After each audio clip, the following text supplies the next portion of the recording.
Woodson. I am going to teach you about nature. As you can see, we've got soft grass, soft grass here, this green stuff. We've got what I believe is moss. The wildlife, they're usually friendly, but the koalas in trees, you know, especially in England, could be dangerous. So, the difference between this stick and this stick is that this stick is bigger than this stick, and this stick has green. As you can see, lovely green leaves on the very top of this stick. Yeah. Wild can. They're very venomous and dangerous.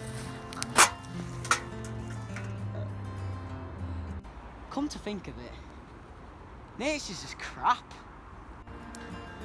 This is litter brought in by humans, man-made. We don't like that. Ooh, that's a drug.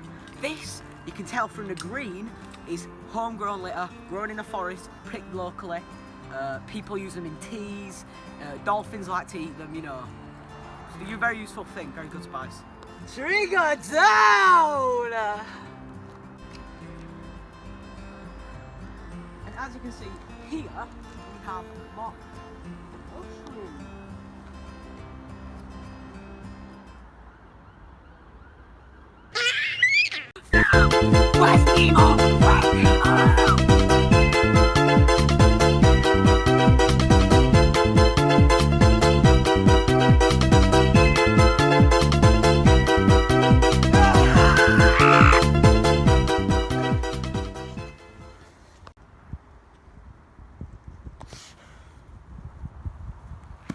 Every damn week!